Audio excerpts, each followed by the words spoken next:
सोचिए एक ऐसी दुनिया जहाँ पर गवर्नमेंट आपको खुद मदद करती है आपकी वाइफ को ढूंढने के लिए। हाँ, और वो आपकी शादी भी करवा देती है। नहीं नहीं, इतना ज़्यादा एक्साइटेड होने की कोई भी ज़रूरत नहीं है। गवर्नमेंट आपकी मनपसंद से आपकी शादी नहीं करवाएगी। वो आपको किसी ऐसे लड़की से शादी करवाएगी जिसका ना आप नाम पता हाल चाल कुछ भी नहीं जानते हो। तो यहाँ पर एक ट्विस्ट आता है। तो हमारा जो मेन कैरेक्टर है ये गवर्नमेंट को चैलेंज करता है कि वो अपने प्यार से ही शादी करने वाला है। वो किसी रैंडम लड़की से बिल्कुल भी शादी नहीं करने वाला है। और ये बहुत ही ज़्यादा इंटरेस्टिंग भी होने वाला है। तो दोस्तों, सीट बेल्ट बांध लीजिए क्योंकि बहुत ज़्यादा मज़ा आने वाला है। शुरुआत में हमें एक बंदे को दिखाया जाता है जिसकी शादी हो रही थी। असल में इस दुनिया में होता ऐसा है कि जब आप 16 साल के होते हैं तो गवर्नमेंट आपके लिए आपकी ब्राइड को पहले से ही चुन के रख देता है। अब ये कोई भी रैंडम लड़की हो सकती है या फिर कोई भी रैंडम लड़का हो सकता है, क्योंकि इनका पॉपुलेशन का कुछ अलग ही मैटर रहता है। और यहाँ पे आप अपनी मर्जी से शादी बिल्कुल भी नहीं कर सकते हैं। तो सीन यहाँ स्कूल से शुरू होता है। हमें एक बहुत ही प्यारी लड़की मिसाकी को दिखाया जाता है और हमारे जो ठरकी नेजी रहता है उसकी नज़र मिसाकी पे रहती है। लेकिन इसका दोस्त बहुत सिंगल रहता है और ये सभी लोग सिंगल रहते हैं और कहते हैं कि हम लोग 16 साल के होने वाले, गवर्नमेंट हमारी शादी कभी भी करवा सकते हैं। तो यहाँ पर ये जो सारे लौंडे रहते हैं मिलके एक फैसला लेते हैं कि हम ऐसे ही किसी से भी शादी नहीं कर सकते हैं, क्योंकि ये एक बहुत ही ज़्यादा इंपॉर्टेंट डिसीजन है। खास करके निजी भी सोच रहा होता है कि हाँ, ऐसे ही शादी थोड़ा ना किया जा सकता है। और सभी दोस्त यही सोच रहे होते हैं, मगर निसाका को कोई फर्क नहीं पड़ता है। जो पर्पल बाल वाला रहता है उसका नाम निसाका यूसुके रहता है। तो अब ये लोग यहाँ पर कसम खाते हैं कि देखो हम लोग किसी से भी ऐसी शादी नहीं करने वाले हैं। और फिर सब लोग हाथ रखते हैं और कहते हैं कि ठीक है। तब तक जो मिसाका रहती है वो भी आती है, कहती है कि मैं भी। लेकिन वो लोग कहते हैं कि सॉरी, लड़कियां यहाँ पे अलाउ नहीं है। और फिर मिसाका हंसते हुए चली जाती है। नेजी तो बस उसे ही देखते रह जाता है, क्योंकि नेजी को मिसाका बहुत ही ज़्यादा पसंद आती है और वो उसी के बारे में लगातार सोच रहा था। जब वो घर आता है तब वो सोच रहा था मिसाका के बारे में कि क्या मैं उसे अपनी फीलिंग्स कन्फेस कर दूं या फिर कन्फेस ना कर दूं। बात ये रहती है कि ये लोग बचपन के ही दोस्त रहते हैं। ऐसे दोस्त नहीं रहते। वो अपना ड्रॉर निकालता है, ड्रॉर में से उसे इरेजर मिलता है जहां पर बचपन में मिसाकी लिख रही थी और ये इग्नोर कर रहा था उसे जानबूझ के ऐसे ही। और फिर वो उसे इरेजर देता है क्योंकि उसके पास इरेजर नहीं था। तो वो उसे हाफ टुकड़ों में काट डालता है और अपने पास आधा रख लेता है और आधा मिसाकी को दे देता है। और उस वक्त काफी छोटे थे और मिसाकी उसे शुक्रिया भी कहती है। खैर, उसके बाद से इन लोगों की बात हुई नहीं रहती है। तो इसके पास आधा इरेजर पड़ा हुआ था और सोच रहा था कि मैं क्या करूं। यहाँ इसके पेरेंट्स भी कह रहे होते हैं कि तुम जल्दी 16 साल के हो जाओगे तो तुम्हारे लिए प्रपोजल भी आ जाएगा, तो क्या तुम रेडी हो इसके लिए। और ये सोच रहा होता है कि नहीं, मुझे उसे बताना पड़ेगा, मुझे मिसाकी को बताना पड़ेगा। और इसके पेरेंट्स तो खुश होते हैं, लेकिन ये तो मिसाकी के बारे में ही सोचता जा रहा होता है और सोचता है कि मुझे कल ना कल उसे कन्फेस करना ही पड़ेगा। अगर मैंने कल कन्फेस उसे नहीं किया तो आज नहीं तो कभी नहीं वाला बात हो जाएगा। डू और डाई वाला सिचुएशन यहाँ पे आ चुका था। सुबह सुबह ये मिसाकी के पास जाता है और उससे कहता है कि उसे अकेले में कुछ बात करनी है। वो भी एकदम हैरान में पड़ गई रहती है कि आखिर इस बंदे को मुझसे क्या बात करनी है, क्योंकि वो तो इसे जानती तक नहीं थी। लेकिन निजी तो बहुत अच्छी तरीके से जानता था। फिर वो उससे कहता है कि क्या मैं तुम्हें याद हूँ, हम लोग जब हाई स्कूल में वहाँ ऐसे पढ़ते थे, एलिमेंट्री स्कूल में, क्या मैं तुम्हें याद हूँ, वो इरेजर और वो सारी चीज़ें। वो कहती है कि नहीं, मुझे ऐसा कुछ भी याद नहीं है। और ये सुन के वो थोड़ा सा शॉक में पड़ जाता है, लेकिन वो सोचता है कि मुझे अपनी फीलिंग्स को सप्रेस अप नहीं करना चाहिए। नेजी उससे साफ साफ कह देता है कि ठीक है, क्या तुम मुझे शाम में इतने बजे पार्क में आके मिल सकती हो। अब जो बोलना था उसने बोल दिया रहता है और फिर वहां से भाग चुका रहता है। शाम हो चुकी रहती है, एकदम टाइम हो गया रहता है, 6:30 बज चुका रहता है, लेकिन वो अभी तक आई नहीं रहती है। और फिर वो सोच रहा होता है कि वो आएगी तो ऐसे बोलेगी वैसे बोलेगी, लेकिन 8:30 बज गए, अभी तक नहीं आई हुई रहती है। तो ऐसे थोड़ा सा और टाइम हो चुका रहता है, अभी तक नहीं आई हुई रहती है। तो ये सैंड से कुछ बना देता है। फिर पुलिस ऑफिसर आके इससे कहने लगते हैं कि तुम यहाँ पे क्या कर रहे हो बच्चे, तुम्हें घर जाना चाहिए था। वो ऑफिसर से माफी मांगता और कहता है ठीक है ऑफिसर, मैं जा रहा हूँ, घर जा रहा हूँ। थोड़ी देर के बाद वो ऑफिसर से बात करने के बाद घर जाना शुरू कर देता है और सोचता है कि वो नहीं आने वाली है। तब तक उसे पीछे से कुछ आवाज आती है नेजी, और देखता है कि ये क्या, ये तो मिसाकी ही यहाँ पे रहती है। उसे देख के वो हैरान हो गया था। वो माफी मांगती है कि उसने इतनी देरी कर दी। और फिर हमें बताया जाता है कि मिसाकी उस वक्त जानबूझ के वो कह रही थी कि उसे एलिमेंट्री स्कूल का याद नहीं है, वो सारी इरेजर वाली चीजें, वो उसे सारी चीजें बिल्कुल अच्छी तरीके से याद है। वो कहती है कि तुम पहले जैसे ही हो, बिल्कुल भी नहीं बदले, तुमने वो सैंड वाला चीज बनाया है। ये कहता है कि हाँ, और फिर थोड़ा शर्मा भी गया रहता है और फीलिंग्स को अपने बता नहीं पा रहा होता है किस तरीके से। वो बोलती है कि तुम बिल्कुल भी नहीं बदले हो, बिल्कुल उसी टाइप से हो, तुम बहुत ही ज्यादा प्यारे और काफी ज्यादा चार्मिंग हो, हमेशा लोगों की मदद करते हो। और मैंने उस वक्त झूठ बोला था, प्लीज तुम मुझे इसके लिए माफ कर देना। तो नेजी सोच रहा होता है कि आखिर मैं इसे किस तरीके से बताऊं, ये पहले से काफी ज्यादा ब्यूटीफुल लग रही है, इसके बाल बड़े हो गए, इसकी आंखें भी बड़ी हो गई है, काफी ज्यादा सुंदर लग रही है। तो बताने लगता है कि देखो मैं 16 साल का हो जाऊंगा और जल्दी गवर्नमेंट का नोटिफिकेशन भी आ जाएगा मुझे कि मुझे शादी करनी है।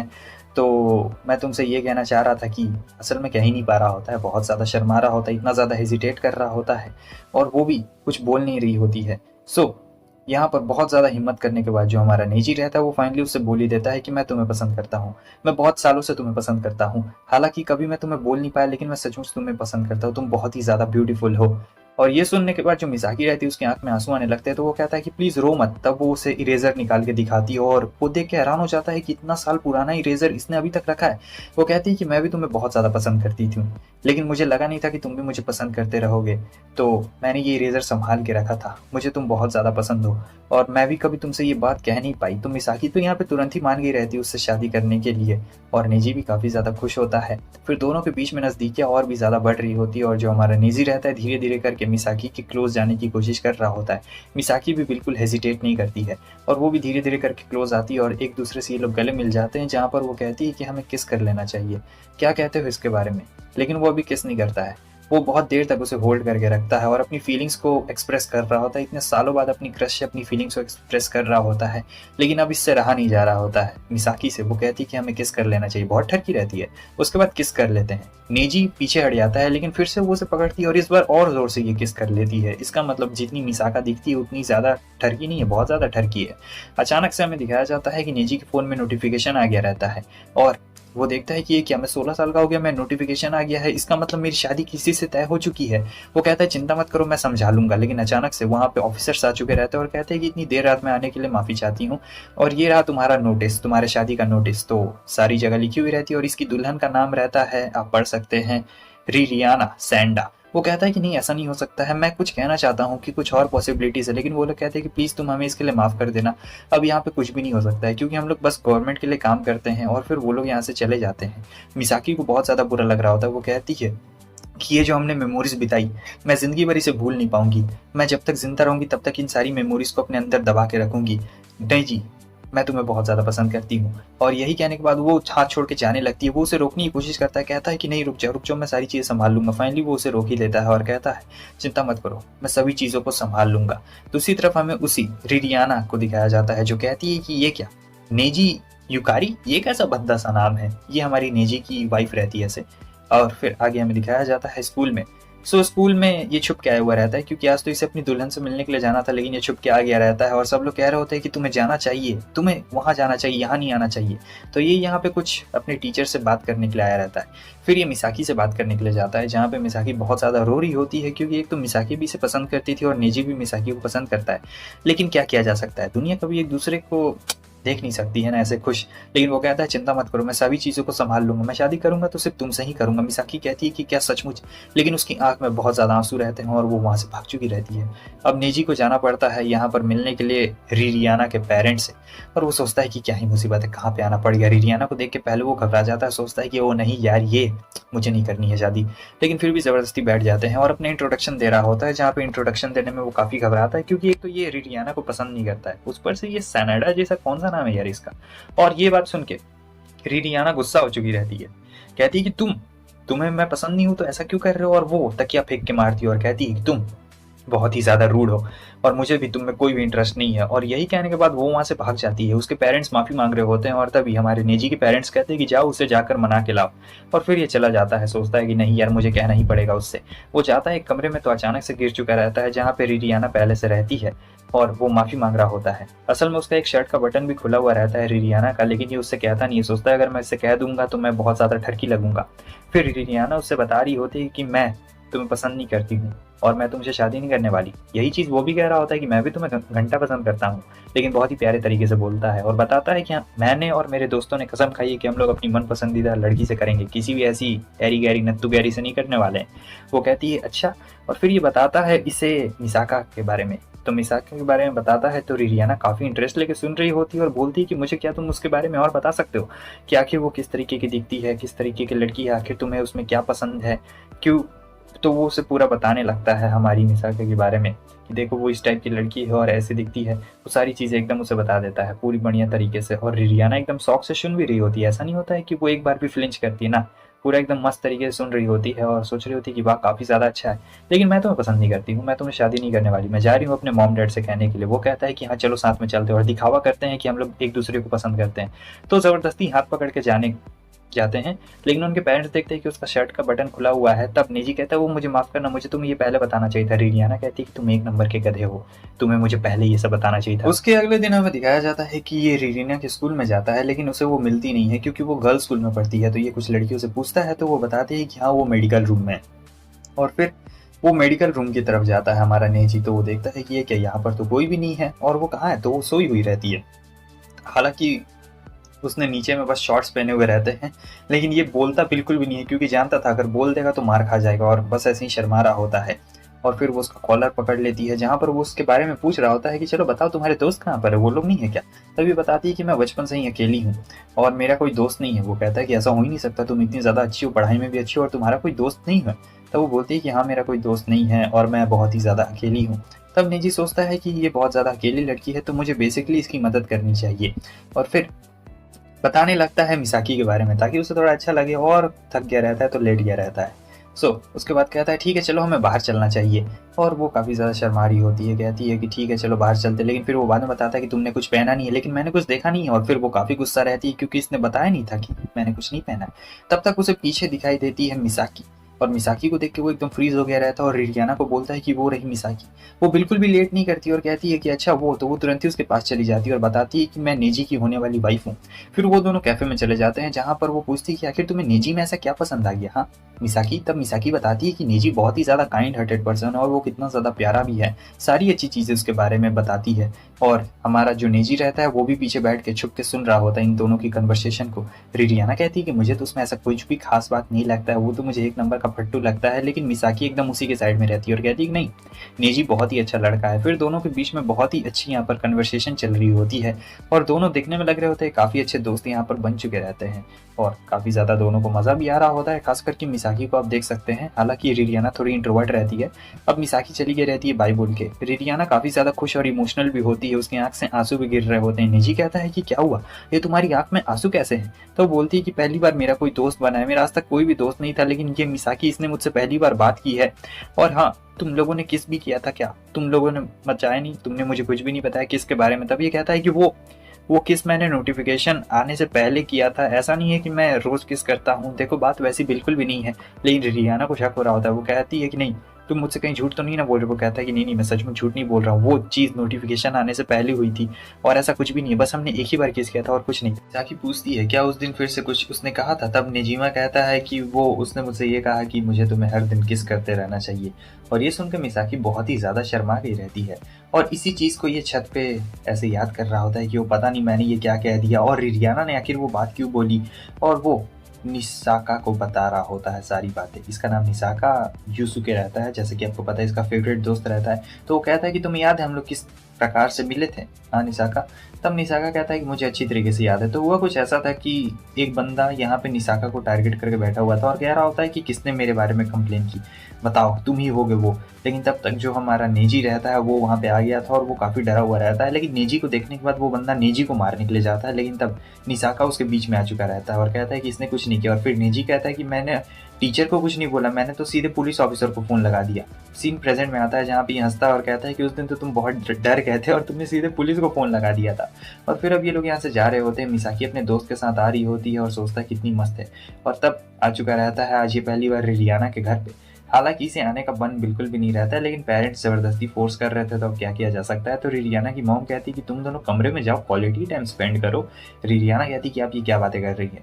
लेकिन फिर उसके बाद वो उसे कमरे में चलने के लिए कहती है, और जब वो कमरे में आता है तो देख के हैरान होता है, क्योंकि मिसाकी भी वहाँ रहती है।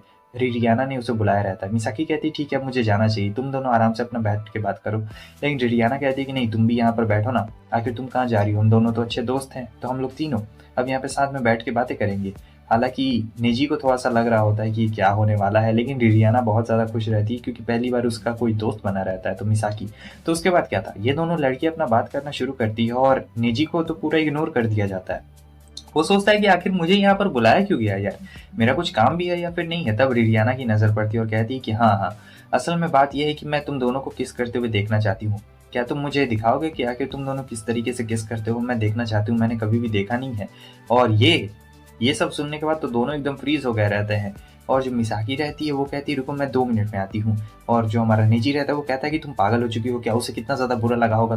वो कहती है मुझे क्या पता। लेकिन फिर ये कमरे में आ जाती है और कहती है कि मैं तैयार हूँ, और ये तैयार बिल्कुल नहीं रहता है। लेकिन ये देख रही होती है, और फिर दोनों एक दूसरे के करीब आते जा रहे होते हैं। और जो मिसाकी रहती है वो और भी ज़्यादा नज़दीक आ रही होती है हमारे निजी की। निजी भी काफ़ी ज़्यादा करीब आ चुका रहता है, तो वो तो किस करने के लिए रेडी होती है और बहुत ज़्यादा क्लोज आ जाती है। लेकिन वही डर गया रहता है और कहता है कि नहीं नहीं नहीं, मुझसे बिल्कुल भी नहीं हो पाएगा। और दूसरी तरफ ये देख रही होती, काफ़ी ज़्यादा शर्मा जाती है, सोचती कि पता नहीं मैंने इन दोनों को क्यों करने के लिए कहा। आगे अब मिसाकी जाने वाली रहती है, वो कहती है मैंने किस नहीं किया ज़बरदस्ती, क्योंकि मुझे लगा कि तुम अनकंफर्टेबल थी, तुम्हें देखने से ऐसा लगा।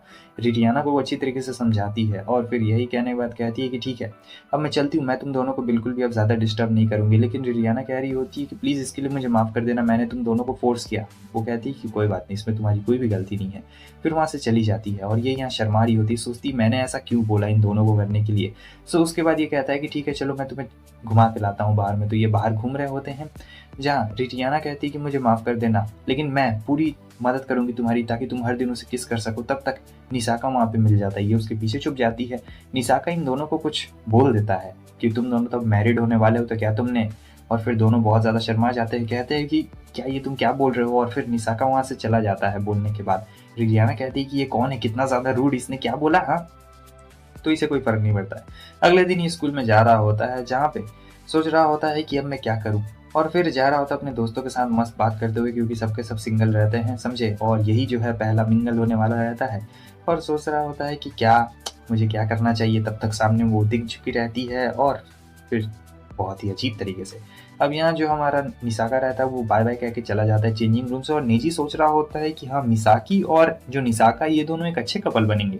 मुझे तो ऐसा लगता है, क्योंकि जो निसाकी है वो बहुत ही ज़्यादा फेमस है स्कूल में, हर लड़की उसे चाहती है। लेकिन यहाँ पे चाहने से कुछ नहीं ना होता है, यहाँ तो अलग ही रूल्स बैठाए हुए रहते हैं।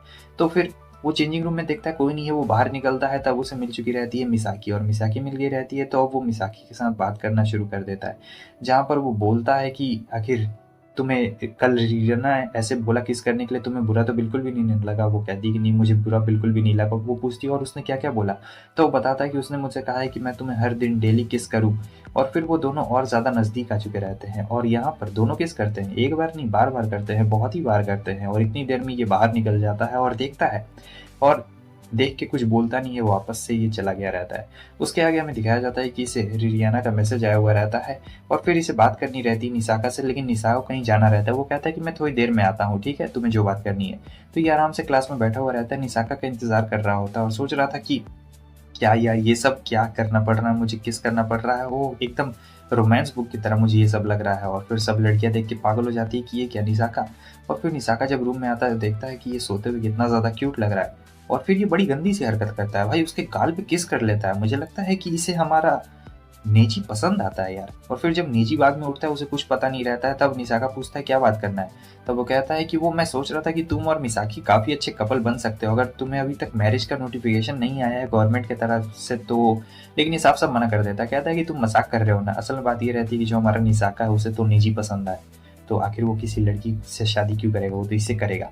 अगले दिन के सीन में हमें दिखाया जाता है कि दोनों बैठ के खाना खा रहे होते हैं, क्योंकि रिरियाना आई हुई थी इसके घर में, जहाँ पे इसके पेरेंट्स कहते हैं कि तुम दोनों ने किस किया या फिर वो सब किया, अब तुम लोग का मैरिज होने वाला है यार। तो दोनों बहुत ज़्यादा शर्मा के रहते हैं, और निजी कह रहा होता है कि मॉम डैड आखिर आप ये किस तरीके से बात कर रहे हैं। तो वो उसे उस अपने कमरे में लेके जा रहा होता है, पहली बार ये इसके कमरे में जा रही होती है।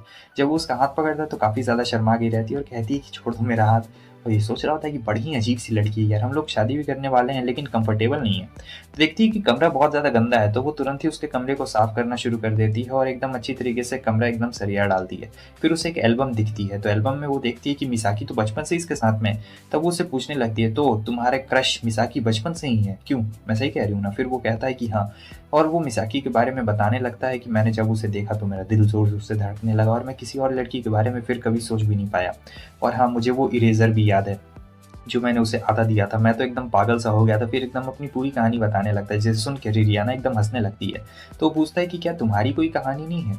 वो कहती है कि मेरा कोई ऐसा लव स्टोरी तो नहीं है, लेकिन मेरी ये कहानी है कि जब मैं 10 साल की थी, मैं बहुत अकेला महसूस कर रही थी। तब एक डॉक्टर आया और उसने देखा कि मैं बहुत ज़्यादा अकेली हूँ। तब उसने मुझसे ये कहा कि देखो, वहाँ पर तुम उस जो कठपुतली को देख रही हो, वो भी हर दिन अकेले यहाँ पे रहता है और अपनी मॉम का इंतज़ार करता है और रोते रहता है। हालांकि वो डॉक्टर मुझे ये सब मोटिवेट करने के लिए कह रहा था, क्योंकि मैं उस वक्त अकेली थी, हॉस्पिटल में एडमिट थी ना, इसीलिए। तो यहाँ पर वो अपनी सारी स्टोरी बता रही होती है इसे, और फिर वो कहती है कि मैं तुम लोग की मदद करना चाहती हूँ ताकि तुम दोनों हर दिन किस कर सको, ताकि मैं फ्रीली रह सकूँ यार। वैसे ही मुझे तुमसे शादी बिल्कुल भी नहीं करनी है। तो यहाँ पर इन लोगों का अपना कुछ बात चल रहा होता है, जो कि बहुत ही अलग टाइप का बात रहता है यहाँ पे। लेकिन यहाँ रिरियाना कुछ उससे कहने के लिए जा रही होती है, खड़ी होती है, लेकिन अचानक से उसका पैर फिसलता है और वो उसके ऊपर ही गिर चुकी रहती है। गवर्नमेंट ऑफिशियल उसके घर में आए हुए रहते हैं। तो अब यहाँ पे गवर्नमेंट ऑफिशियल उससे कह रहे होते हैं कि तुम दोनों की तो शादी होने वाली है, तो क्या तुम दोनों ने अभी तक वो सारी चीज़ें की? और फिर बताते हैं कि कैसे प्रेफरेंस के बेस पे ये लोग मैरिज को सेट करते हैं। बचपन से ही ये लोग सारे कैंडिडेट्स को देखते हैं और ये बोलने में भी ये बिल्कुल नहीं शर्माती कि बताओ तुम्हारा प्रेफरेंस क्या है। इसका मतलब ये है कि वो पूछ रही होती है कि हम लोग बहुत ही प्रेफरेंस के साथ चूज करते हैं। तो वो जो लेडी रहती है वो बोलने लगती है कि देखो नेजी, हमने तुम्हारे बारे में काफी इन्फॉर्मेशन पता लगाई। वैसे तुम बताओ तुम्हें कौन सी लड़कियां ज्यादा पसंद आती है, जिनका बड़ा बड़ा बैलून रहता है या फिर जिनका छोटा छोटा रहता है? बेचारा शर्मा गया रहता है क्योंकि इसका खुद इतना बड़ा बड़ा बैलून रहता है और कुछ बोल ही नहीं पाता है। लेकिन वो बताती है कि देखो हमारा सिस्टम इतना ज़्यादा बेहतरीन है कि तुम दोनों एकदम परफेक्ट कपल रहोगे, और इससे ज़्यादा परफेक्ट कपल तुम दोनों का कभी बन भी नहीं सकता है क्योंकि हमारा सिस्टम एकदम परफेक्टली बनाता है। वैसे दोनों काफ़ी ज़्यादा शर्मा रहे होते हैं और फिर ये लोग कहते हैं कि क्या तुम लोग वो किया? देखो वैसे भी तुम लोग की शादी तो होने ही वाली है, तो तुम लोग वो कर सकते हो, क्या दिक्कत वाली बात है? आज या कल, कल या परसों, कुछ भी तुम लोग कर सकते हो। और फिर सब चीज़ पूछने के बाद वो लोग जाने लगते हैं। लेकिन जाने से पहले वो पूछते हैं कि मिसाकी का घर कहाँ पे पड़ता है, क्योंकि इन्हें मिसाकी के घर अब जाना रहता है। तो अब यहाँ पे हमारा निजी सोच रहा होता है क्या बात है, ये लोग क्यों जाना चाहते हैं। लेकिन फिर वो उसे बता देता है कि आखिर उसका घर कहाँ पर है। लेकिन जब वो पूछता है तो ये लोग नहीं बताते हैं, कहते हैं कि हम लोग नहीं बता सकते, ये टॉप सीक्रेट है। अब ये टेंशन में पड़ गया रहता है, कहीं उसकी भी मैरिज फिक्स तो नहीं ना हो गई है। आखिर अब मैं क्या करूँ, मुझे कुछ समझ में नहीं आ रहा है। रियाना उसे शांत कराती है और कहती है कि चिंता मत करो, वैसे भी ये सब मेरी वजह से हुआ है। मैंने तुम दोनों को लगातार डेली किस करने के लिए कहा था, मुझे ये सब नहीं करना चाहिए था, लेकिन तुम बिल्कुल भी टेंशन मत लो।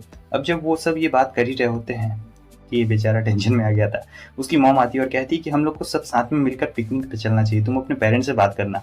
उसके बाद हम देखते हैं कि दोनों घर जा रहे होते हैं, जहाँ पे रिरियाना को काफ़ी ज़्यादा दुख लग रहा होता है। और यहाँ पे हमारा नेजी सोचता है कि अब क्या हो सकता है, लेकिन रिरियाना कहती है कि टेंशन बिल्कुल ही मत लो, सारी चीज़ें बिल्कुल ठीक हो जाएंगी। मगर वो कहता है नेजी कि अब से मैं कभी भी उसे किस नहीं करूँगा। उसके बाद हमें स्कूल में दिखाया जाता है। तो स्कूल में क्या होता है कि वो मिसाकी से बात करने की कोशिश करना चाहता है, मतलब जाता है आगे पीछे, लेकिन बात ही नहीं कर पाता है। और फिर टीचर उन्हें एक मौका दे देते हैं, कहते हैं कि नेजी आज तो तुम खाली रहोगे और मिसाकी तुम भी आज खाली ही रहोगी, तो तुम दोनों काम करो। तो यहाँ स्कूल के बाद वो काम कर रहे होते हैं, जहाँ पे हम देखते हैं कि ये देख रहा होता है कि कैसे वो यहाँ बात कर रही होती है निसाका से। तो ये सोचता है कि वो दोनों अच्छे कपल बनेंगे, लेकिन तब तक ये आके बैठ गई रहती है यहाँ। सो वो मिसाकी से पूछता है कि आखिर वो गवर्नमेंट ऑफिशियल क्यों आए थे तुम्हारे घर पे। तब वो कहती है कि वो मेरे पेरेंट्स से उन्हें कुछ काम था, मेरी शादी अभी तक फिक्स नहीं हुई है। और फिर निजी बता देता है कि वो बहुत ही ज़्यादा घबरा गया था कि कहीं अगर इसकी शादी फिक्स हो गई तो आखिर मैं क्या करूँ, क्योंकि मैं तुम्हें बहुत ज़्यादा पसंद करता हूँ और मैं नहीं किसी और से शादी नहीं कर सकता हूँ। रिरियाना भी मुझसे शादी नहीं करना चाहती है। और फिर दोनों के बीच में फ्रेंडली कन्वर्सेशन यहाँ पे शुरू हो गई रहती है, जहाँ पे मिसाकी बताती है कि मैं भी तुम्हें बहुत ज़्यादा पसंद करती हूँ, बहुत पहले से ही। और वो किस वाली बात यहाँ पे इन दोनों के बीच में चलती जा रही होती है कि किस तरीके से किस करने के लिए कहा गया रहता है। लेकिन फिर ज़्यादा देर के लिए वो लोग रोक नहीं पाते और किस कर लेते हैं। और फिर इसे थोड़ा सा शर्म भी आ रहा होता है और कहती है कि प्लीज़ मुझे माफ़ कर देना, मैंने किस कर लिया तुम्हें। लेकिन वो कहता है कि नहीं, इसमें कोई शर्म वाली बात नहीं है, क्योंकि निजी को तो मज़ा आ गया रहता है ना, इसीलिए वो कहता है कि कोई दिक्कत वाली बात नहीं है। सो उसके बाद अब ये लोग घर चल गए रहते हैं। तो घर में रिरियाना ने फ़ोन किया हुआ रहता है इसे, और ये देख के हैरान रहता है कि रिरियाना ने फ़ोन किया। वो कहता है कि तुम कभी मुझे कॉल नहीं करती, वो आज किया है। तब वो बोलती है कि बेवकूफ़ कहीं मुझे करना ही पड़ेगा ना। और हाँ, वो पिकनिक वाली बात, मुझे लगता है कि हमें मिसाकी को ही बुला लेना चाहिए। तब ये कहता है ठीक है, मैं अपने दोस्त से पूछ लूँ, मैं उसे भी बुलाना चाहूँगा, क्योंकि मैं भी अकेले नहीं जाना चाहता हूँ, दो लड़कियों के बीच में मैं अकेला क्या करूँगा।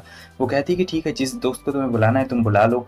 तो ये सोचता है अपने फेवरेट दोस्त यानी हमारे निसाका को बुलाने के लिए। तो निसाका से ये पूछता है क्या तुम भी हमारे साथ चलोगे, वैसे मैं तुम्हारी और मिसाकी की सेटिंग करा दूंगा, तो तुम दोनों काफ़ी अच्छे कपल भी लगोगे। लेकिन वो साफ साफ मना कर देता है, कहता है कि नहीं, मैं नहीं आने वाला हूँ और मुझे निसाका बिल्कुल भी पसंद नहीं है, समझे। मैंने ये साफ साफ कह दिया है कि मिसाकी को मुझसे दूर रखो। तो वो बोल देता है एकदम साफ साफ, और ये हाथ जोड़ रहा होता है।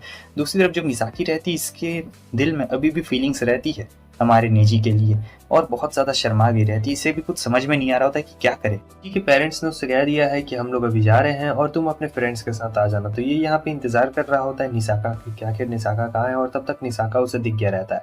सब ये लोग यहाँ पे रेडी रहते हैं, तब तक मिसाकी और रीना भी आ चुके रहते हैं। हालांकि कोई किसी से बात नहीं कर रहा होता है और सब ट्रेन में आराम से बैठे हुए रहते हैं। यहाँ पे रीना भी किसी से बात नहीं कर रही होती, क्योंकि सबको पता है कि वो बहुत ही इंट्रोवर्ट है और वैसे भी उसका कोई दोस्त नहीं है। खैर, इससे हमारे निजी को क्या ही फर्क पड़ने वाला था।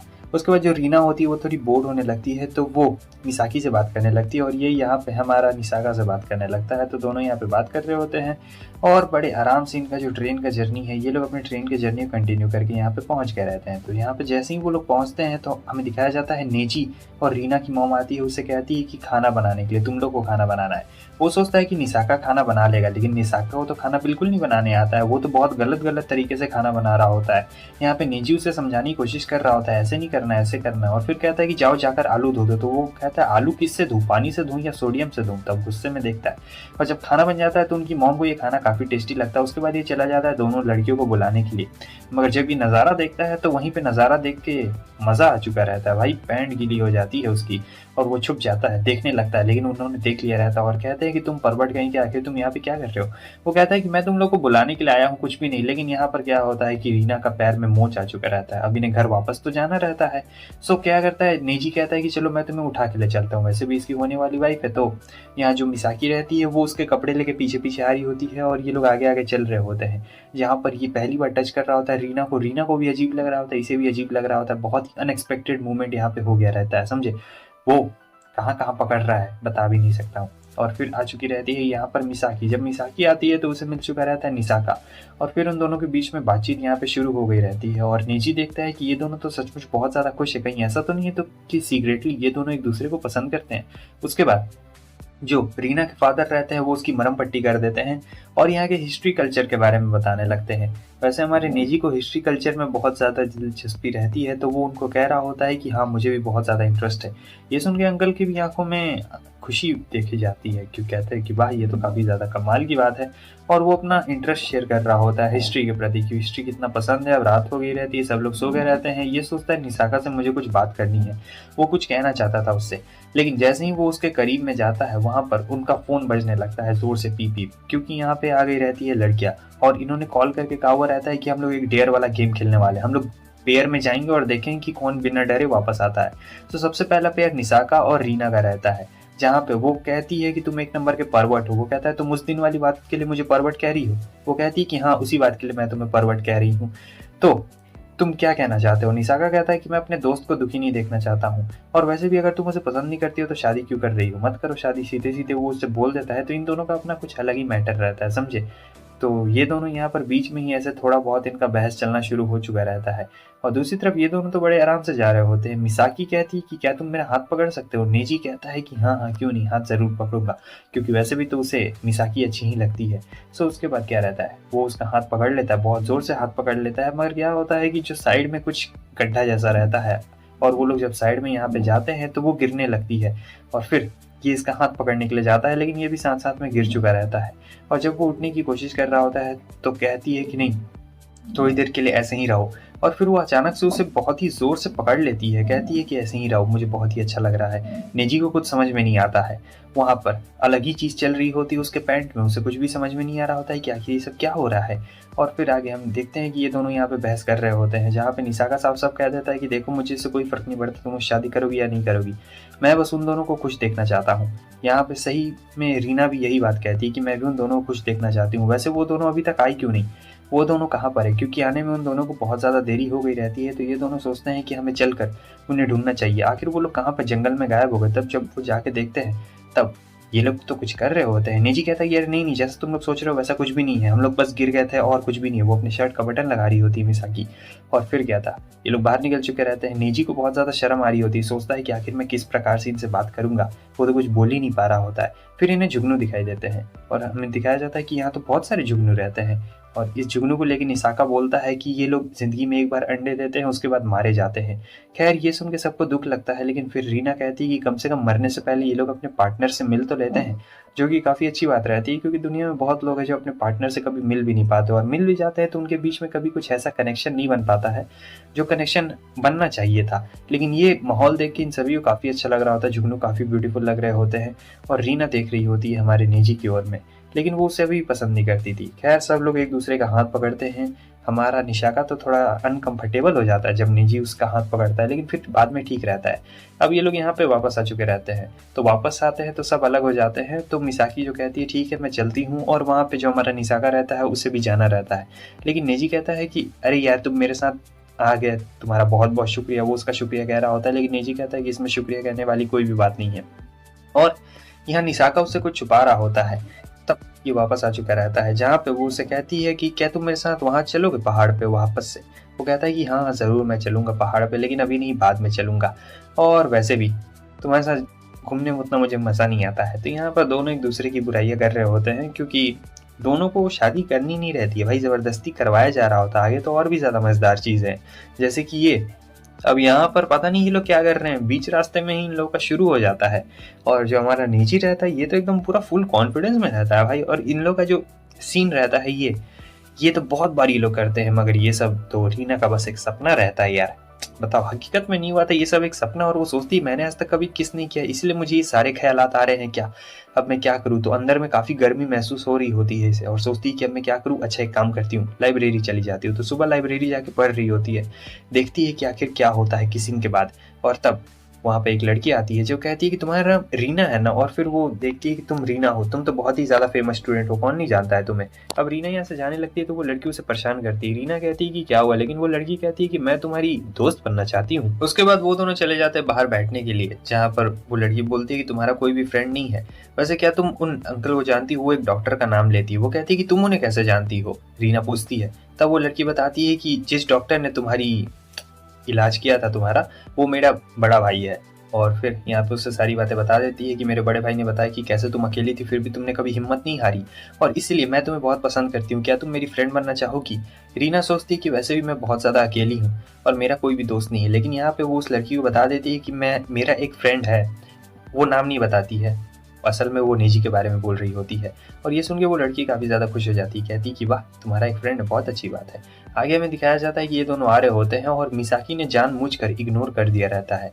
उसके बाद ये दोनों जा रहे होते हैं और टीचर कहते हैं कि आज तुम लोग का स्पेशल क्लास है, तुम लोग को रुकना पड़ेगा। और फिर यहाँ पर ये लोग जब आगे बढ़ते हैं तो निसाका मिलता है। निसाका बहुत दिन से क्लास नहीं आ रहा था, तो ये लोग पूछते हैं निसाका से कि तुम इतने दिन कहाँ पर थे, लेकिन निसाका उसका कोई बढ़िया जवाब नहीं देता और पूछता है कि तुम लोग कहाँ जा रहे हो। तब ये लोग बताते हैं कि हम लोग मिनिस्ट्री में जा रहे हैं और पता नहीं वहाँ पे क्या होने वाला है, एक्स्ट्रा क्लास के लिए बुलाया गया है। तो ठीक है हम लोग जाते हैं। और जो हमारा निसाका रहता है वो कहता है कि ठीक है फिर मिलता हूँ बाद में। तब उसे याद आता है कि 1 मिनट। और फिर जब ये यहाँ मिनिस्ट्री में पहुँचता है तो इसे इसकी एक दोस्त दिखाई देती है, लेकिन ये कुछ बोलता नहीं है। तब हमें इसके दोस्त का यहाँ पर वाइफ को दिखाया जाता है, असल में इनकी भी शादी होने वाली है। और इनका मतलब कपल देख के ये काफ़ी ज़्यादा शर्मा जाता है और सोचता है कि यहाँ आसपास में जितने भी लोग हैं सब कपल हैं, इसका मतलब रीना भी यहाँ पे आने वाली है। वैसे यहाँ पे जितने भी आसपास में कपल है सबके सब बहुत ही ज़्यादा खुश लग रहे हैं, कोई ऐसा लग नहीं रहा है कि किसी को किसी से शिकायत है या फिर कुछ शादी नहीं करनी है। तब तक वहाँ पे रीना भी आ चुकी रहती है और रीना काफ़ी ब्यूटीफुल लग रही होती है। रीना कहती है मुझे माफ़ कर देना, और यहाँ पर वो उसके लिए कुछ गिफ्ट भी लेके आई हुई रहती है, लेकिन काफ़ी ज़्यादा शर्मा रही होती है। और ये गिफ्ट देख के काफ़ी खुश हो जाता है, कहता है क्या मैं इसे अपने पास रख सकता हूँ। वो कहती है कि हाँ क्यों नहीं।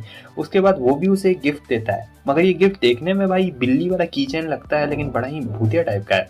सब सोचते हैं कि अरे ये क्या है, लेकिन फिर जो रीना रहती है वो तो काफ़ी खुश हो जाती है। उसके बाद इसके दोस्त कहते हैं ठीक है तो हम लोग यहाँ से चलते हैं, तुम लोग अपना क्वालिटी टाइम स्पेंड करो। तो अब वो दोनों तो वहाँ से चले जाते हैं और जो हमारी रीना रहती है वो कह रही होती है मुझे बहुत ही अजीब अजीब सपने आ रहे हैं, लेकिन तुम ये मत सोचना कि मैं तुम्हें पसंद करती हूँ, मैं तुम्हें बिल्कुल नहीं पसंद करती हूँ। और ये कहने के बाद वो चली जाती है। अब ये सोचता है कि मैं क्या करूँ। और यहाँ जो उसकी दोस्त रहती है, मतलब ये नेजी की ही दोस्त रहती है, इसका नाम शिव रहता है, यहाँ पर ये सभी को देख रही होती है और हमारे नेजी को भी यहाँ से देख रही होती है। और वो जो गवर्नमेंट ऑफिशियल रहती है ना, जिसका लाल बाल है और बड़ा बैलून है, वो भी यहाँ पे रहती है। सच बोलो तो वही तो इस एनिमे की वेफू है, बाकी लोग तो बढ़िया नहीं है इस एनिमे में, तुम लोग क्या कहते हो। तो यहाँ पर इन लोग को एक्स्ट्रा क्लास दे रही होती है और बता रही होती है कि देखो तुम लोग को ऐसे गुलू गुलू करना चाहिए और वैसे करना चाहिए, समझे, क्योंकि तुम लोग तो ऐसे भी कपल होने वाले हो, तो तुम लोग को ऐसे ऐसे करना चाहिए और वैसे वैसे करना चाहिए।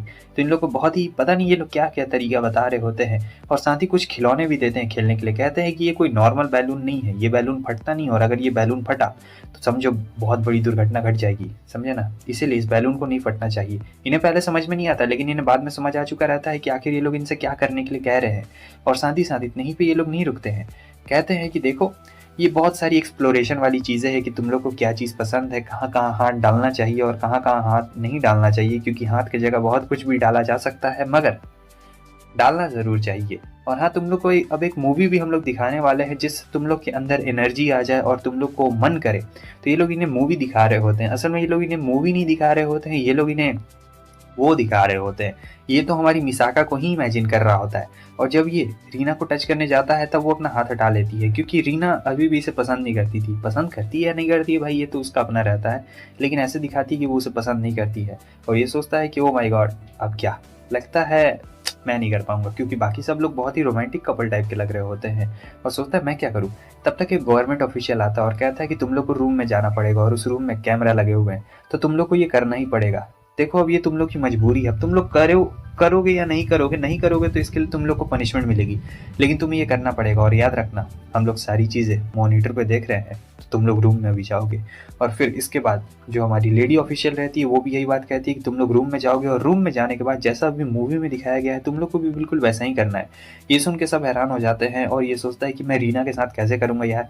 रीना तो एकदम चुपचाप रहती है, उसे भी कुछ समझ में नहीं आ रहा होता, मगर जो हमारा नेजी रहता है वो सोचता है कि हमें कुछ ना कुछ करना पड़ेगा, वरना हमें इसके लिए पनिशमेंट मिलेगी। तो क्या रहता है, ये रीना को बेड पे ढकेल देता है, उसे कुछ भी समझ में नहीं आता है। रीना की दिल की धड़कन तेज हो रही होती है। निजी सोचता है कि आखिर मैं ये किस प्रकार से करूंगा, और बस यहीं पे खत्म हो। निजी काफी ज्यादा क्लोज जा चुका रहता है रीना का, और उसे याद आता है कि अगर उसने ये सब नहीं किया तो कैमरे में ये सारी चीजें रिकॉर्ड हो रही है, और फिर उन पे पेनल्टी लग जाएगी, तो पेनल्टी लग जाएगी तो बहुत ज्यादा तकलीफ हो जाएगी। इसलिए वो एकदम उसके पास में जाता है और उसे बहुत ही जोरदार किस कर लेता है।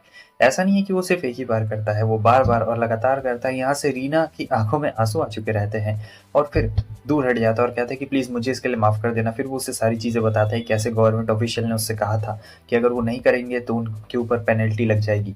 तब रीना दिमाग लगाती है और कहती है कि आखिर वो ऐसा क्यों करेंगे, हमारे रूम में वो लोग कैमरा क्यों लगाएंगे। तब निजी को समझ में आता है कि उस बंदे ने तो मुझे बेवकूफ बना दिया, और फिर वो उससे माफी मांग रहा होता है रीना से। लेकिन रीना उससे कहती है कि नहीं, तुम बहुत ही ज्यादा बुरे हो। निजी उसके पास आता है उससे माफी मांगने के लिए, लेकिन वो कहती है कि नहीं, मुझे तुम्हारी एक भी बात नहीं सुननी है। और उसे काफी ज्यादा बुरा लग रहा होता है, क्योंकि उसने जबरदस्ती रीना को किस कर लिया रहता है ना, तो वो वहां से चली जाती है। अब यहाँ जो नेजी की बहन रहती है वो उसे पूछ रही होती है कि रीना दीदी कब आने वाली है, और ये उसे ही मैसेज कर रहा होता है, लेकिन रीना उसका कुछ भी रिप्लाई नहीं कर रही होती है। यहाँ पे नेजी की बहन उसे पूछ रही होती है कि वो कब आने वाली है हमारे घर में, लेकिन वो कहता है कि अभी नहीं आने वाली है, वो हमारे घर में बाद में आने वाली है। वैसे छोटे बच्चों को इन सभी मैटरों से दूर पड़ना चाहिए, लेकिन ये लोग है कि छोटे बच्चों को ही घुसा डालते हैं इस मैटर में, और बेचारी रहती क्यूट है। आगे आगे हमें दिखाया जाता है कि ये क्लास में अपना जा रहा होता है, सोच रहा होता है, लेकिन तब तक वहां पर इसे दिखाई देता है कि जो हमारा मिसाकी और निसाका रहता है, ये दोनों किसी प्ले की प्रैक्टिस कर रहे होते हैं, जहाँ पे निसाका काफी ज्यादा अच्छा कर रहा होता है। और नेची कहता है कि ये क्या कर रहा है निसाका, ये प्ले तो कभी नहीं करता है। तब उसके दोस्त बताते हैं कि टीचर ने इसे कहा है कि अगर ये जूलियट का रोल प्ले करेगा तो इसे 30% ऑफ मिलेगा, मतलब हॉलीडे के लिए 30% ऑफ मिलेगा, इसलिए वो करने के लिए एकदम रेडी हो गया है। हालांकि ये लड़की का रोल करने वाला है। तब बहुत ही ज़्यादा एक्साइटिंग रहता है, और फिर देखते हैं कि सभी लोग यहाँ पे तैयारी में लग चुके रहते हैं। ये देखता है वही चीज़ जो रीना ने उसे दी रहती है, और गलती से हाथ पे हथौड़ा लग जाता है।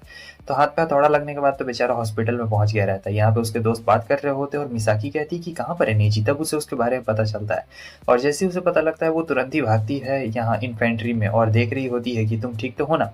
वो पूछता है कि क्या हुआ, तुम भागते भागते यहाँ पर क्यों आई हो। तब वो कहती है कि मुझे तुम्हारी काफ़ी चिंता हो रही थी, क्योंकि तुम्हें चोट लग गई है हाथ पे, इसीलिए। वो कहता है कि नहीं, ऐसी कोई बात नहीं, ज़्यादा चोट नहीं लगी है।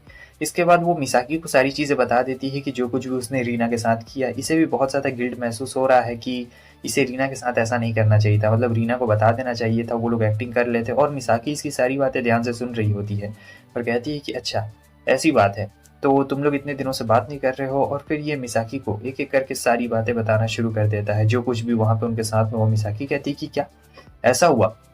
फिर वो उसे एकदम आराम से सारी चीज़ें समझा रहा होता है, और मिसाकी इतने अच्छे सुन रही होती है कि जैसे यही से शादी करने के लिए जा रही हो, लेकिन ऐसा होने नहीं वाला था, क्योंकि रीना ही शादी करने वाली थी। और ये कह रहा होता है कि मैं एक नंबर का डफर हूँ, मैं कुछ भी नहीं कर पाया, मुझे कुछ भी समझ में नहीं आ रहा है, उसने मुझे बेवकूफ़ बना दिया। ओ तब यहाँ पे मिसाकी कहती है चिंता मत करो, मैं सारी चीज़ें ठीक कर दूंगी। तो अगले दिन मिसाकी और रीना यहाँ पर बैठ के खा रहे होते हैं, जहाँ पे ये लोग पैनकेक खा रहे होते हैं। तब वो कहती है कि तुम्हें पता है, जब नेजी मिडिल स्कूल में था ना, तब वो पैनकेक बनाता था, और उसे पैनकेक बनाना काफ़ी अच्छा लगता था, क्योंकि उस वक्त उसकी बहन आने वाली थी इस दुनिया में। तो उसने कहा था कि मैं अपनी बहन को ये टेस्टी पैनकेक्स बनाकर खिलाऊंगा। ये सुनने के बाद जो रीना रहती है वो तो शौक में हो जाती है, क्योंकि उसने सोचा था कि ये जो हमारा नेजी है वो बहुत ही ठरकी टाइप का बंदा है, लेकिन नहीं, ऐसा बिल्कुल भी नहीं रहता। और मिसाकी बताती है कि जैसा तुम सोच रही हो वैसा नहीं है, वो एक बहुत ही अच्छा इंसान है, और उसने बहुत ज़्यादा लोगों की मदद भी की है। और जितनी भी गलत फहमी होती है सारी चीज़ों को यहाँ पर वो लोग दोनों एक साथ मिलकर यहाँ क्लियर कर लेते हैं, और फिर रीना को यकीन भी हो जाता है उसके ऊपर में।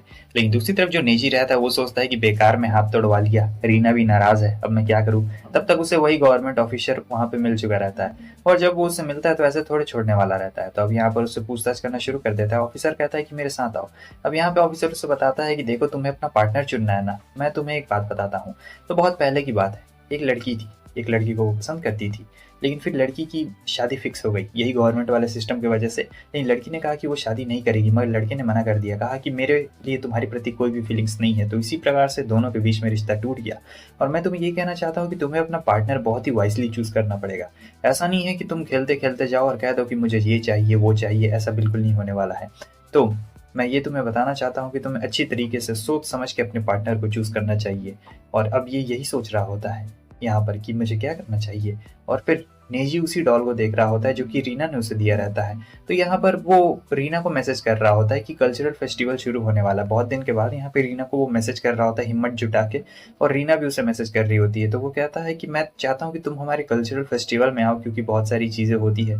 रीना भी उससे जवाब दे रही होती है। तो काफ़ी अच्छी तरीके से इन दोनों के बीच में यहाँ पर बातचीत हो रही होती है। बहुत लंबा वक्त हो गया था ना दोनों को बात करे हुए, तो दोनों के बीच में काफ़ी ज़्यादा अच्छी तरीके से रोमांटिक नहीं बढ़िया टाइप से बात हो रहा था। और फिर उसके बाद हमें उसी गवर्नमेंट ऑफिशियल को दिखाया जाता है, और वो जो लेडी रहती है उससे बात करने की कोशिश कर रही होती है, लेकिन ये बंदा अभी भी इसे इग्नोर कर रहा होता है। मैं तो इसकी जगह रहता तो गोदी में जाके बैठ जाता, ऐसे इग्नोर बिल्कुल भी नहीं करता। तुम लोग क्या करते। उसके आगे हमें दिखाया जाता है कि इसे रीना का एक लेटर आया हुआ रहता है, और ये लेटर में हमें ये पता लगता है कि रीना का मूड पहले से अच्छा है। मतलब लड़कियों का मूड स्विंग्स थोड़ा ज़्यादा होता है ना। तुम लोग को नहीं पता है तो मैं थोड़ा एक्सपीरियंस बंदा हूँ, तुम लोग थोड़ा थोड़े ना हो सिंगल। और हाँ, वो बता रही होती है कि अब मेरा मूड काफ़ी ज़्यादा अच्छा, हम दोनों साथ मिलकर वक्त बिताएंगे और वगैरह वगैरह, वो सारी चीज़ें वो उसे बताती है। जहाँ पर वो लेटर पढ़ के काफ़ी ज़्यादा मुस्कुरा रहा होता है, और जब वो मुस्कुरा रहा होता है तो उसकी जो मॉम रहती है वो भी उसे ताना मार रही होती, कह रही होती कि आखिर उसने ऐसा क्या लिख दिया है जो तुम इतना खिखिया के हंस रहे हो।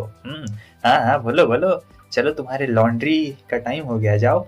और फिर वो बहुत ही मुस्कुराते हुए चला जाता है, जैसे कि उसने पता नहीं शायद लेटर में कोई फोटो वोटो भी डाल के भेज दिया हो। बंदा वैसे भी बहुत ठरकी रहता है।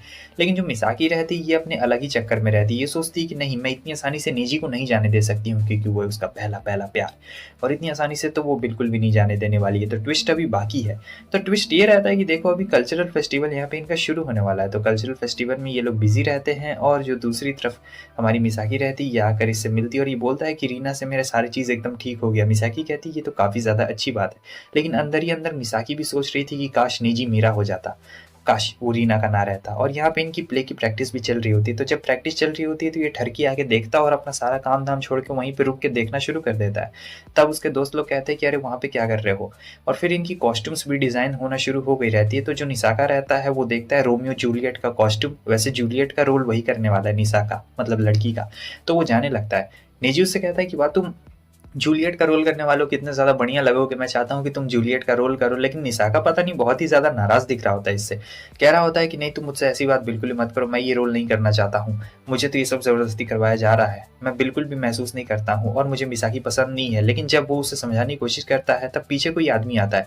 निसाका यहाँ से भागने की कोशिश करता है, मगर पता लगता है कि वो उसके डैड रहता है, और उसके डैड इससे बहुत ज़्यादा चालाक रहते हैं। उन्होंने तो तुरंत ही पकड़ लिया रहता है। अब ये लोग एक होटल में आ गए रहते हैं, मतलब कैफे में आए रहते हैं, बात कर रहे होते हैं, जहाँ पे उसके डैड बता रहे होते हैं कि कैसे निसाका पहले ऐसा नहीं था, वो एक बहुत ही फालतू बच्चा था, मतलब किसी काम का नहीं था, किसी भी चीज़ में अच्छा नहीं था। लेकिन अब देखो कितने अच्छे दोस्त बन गए हैं इसका, कितना अच्छा कॉलेज में सभी चीज़ों में अच्छा है।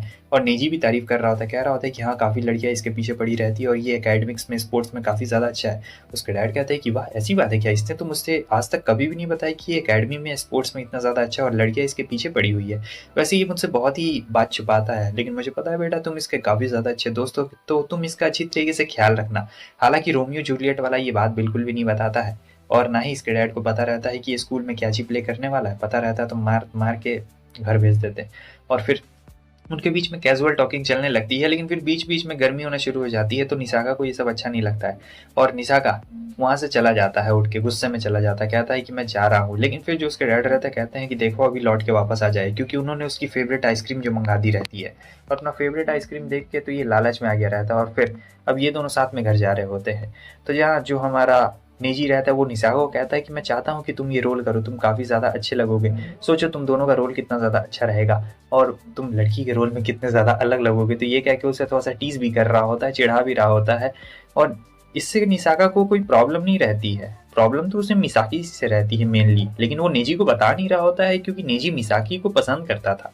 समझे, तो यही मेन बात रहती है। और लास्ट में वो कहता है कि प्लीज तुम ये रोल कर लो, मैं भी तुम्हें देखना चाहता हूँ। पता नहीं रोमियो जूलियट कब जिंदा थे और अब मुझे तुम दोनों को रोल देखने मिलेगा, ऐसे कितना ज्यादा मस्त रोल रहेगा। तब निसाका मान जाता है, कहता है कि ठीक है, अपने फेवरेट दोस्त के लिए। लेकिन इसका दोस्त तो बहुत ही ठरकी रहता है, पता नहीं क्या क्या सोच लेता है कि आखिर रोमियो जूलियट के साथ में क्या क्या करने वाली है। निसाका कहता है कि ठीक है, तुमने कहा है तो मैं ये रोल करूंगा। और साथ ही साथ वो थोड़ा सा मुस्कुराता भी है। उसे मुस्कुराता देख जो हमारा निजी रहता है वो काफी ज्यादा खुश हो जाता है और कहता है कि वाह मुस्कुराए तुम। फिर उसके बाद ये लोग ड्रेस के लिए साइज ले रहे होते हैं, मतलब नाप ले रहे होते हैं, जहाँ पर टीचर कहती है कि ओ माई गॉड इतना बड़ा। और जितने भी लड़के रहते हैं सभी पीछे सुन रहे होते हैं, पर्दे के पीछे वो लोग रहते हैं और ये लोग इधर सुन रहे होते हैं। उसके बाद निसाका का नाप लेने का बारी आता है, तो जो हमारा निसाका रहता है वो चला जाता है और लड़कियां इसे देखने के लिए आ जाती है। मतलब यहाँ तो कोई प्राइवेसी ही नहीं रहती है लड़कों के लिए, लेकिन टीचर भगा डालती है उन लोगों को। और फिर उसके बाद हमें दिखाया जाता है कि सारा चीज़ यहाँ पे प्लानिंग से हो रहा होता है। पोस्टर तैयार हो रहे होते हैं, प्ले के लिए वो लोग एक्टिंग कर रहे होते हैं, जहाँ पे एक्टिंग कुछ अलग ही वियर्ड टाइप की रहती है, बहुत ही अलग टाइप का एक्टिंग रहता है। टीचर आ जाते हैं स्नैक लेके, फिर ये लोग खाना खाते हैं। उसके बाद अपना रेगुलर काम करना शुरू कर देते हैं। तो जो नेजी रहता है वो पोस्टर्स लेके जा रहा होता है, पोस्टर गिरने वाले रहते हैं, लेकिन मिसाकी आ जाती है और मिसाकी पोस्टर्स को संभाल लेती है। और फिर अब दोनों साथ साथ में चलते हुए जा रहे होते हैं, जहाँ पे वो रीना के बारे में बताता है कि सब चीज़ें अब पहले से बिल्कुल ठीक हो गई है। तो मिसाकी यहाँ पर एक चीज़ डिस्क्लोज करती है कि तुम्हें पता है जो हमारी टीचर है वो रोमियो जूलियट वाला रोल। और फिर वो एकदम रोमांस तरीके से इसे बुलाने की कोशिश करती है, जहाँ पे वो काफ़ी शर्मा गया रहता है, बिल्कुल रोमियो का रोल करती है और बताती है कि पता है टीचर चाहते थे कि मैं और मिस निसाका जो है वो हम दोनों किस करें, लेकिन हम दोनों ने मना कर दिया। ये सुन के वो भी हैरान हो जाता है, कहता है क्या टीचर ने ऐसा कहा था? क्योंकि रोमियो जूलियट के रूल में लास्ट में किस तो होने वाला रहता है ना, मगर इन लोगों ने मना कर दिया रहता है। और फिर जब ये लोग कोने में आ जाते हैं तब मिसाकी बताती है कि मेरा पहला प्यार तुम ही हो, मेरे दिल में सिर्फ और सिर्फ तुम्हारे लिए फीलिंग्स थी, क्योंकि बचपन में जब मैं तुम्हें देखती थी तब मैं हंसा करती थी। ऐसा इसलिए क्योंकि जब तुम खुश रहते थे तब मैं भी खुश रहती थी। तुम्हें देखकर मुझे कुछ अपना सा लगता है, कुछ अपना सा लगता है, जैसे हम दोनों के बीच में बहुत पहले से कनेक्शन हो। मैं किसी और से शादी नहीं करना चाहती और मैं भी नहीं चाहती हूँ कि तुम किसी और से शादी करो। मैं हमेशा देखा करती थी, तुम पे नज़र बना के रखा करती थी, इसलिए जिस स्कूल में तुम आए हो स्कूल में मैं भी आई हूँ, वरना मैं किसी और स्कूल में भी जा सकती थी। मैंने बहुत ज़्यादा मेहनत की रही है तुम्हारे पास आने के लिए और मैं तुम्हें अब नहीं खोना चाहती हूँ।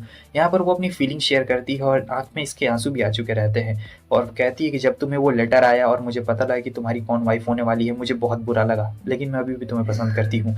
फिर वो उसे हक कर लेता है और कहता है कि टेंशन बिल्कुल भी मत लो, मैं भी तुमसे ही प्यार करता हूँ और मैं रीना शादी नहीं करने वाला हूँ। सो आगे बहुत ज़्यादा मिस्ट्रीज आने वाली।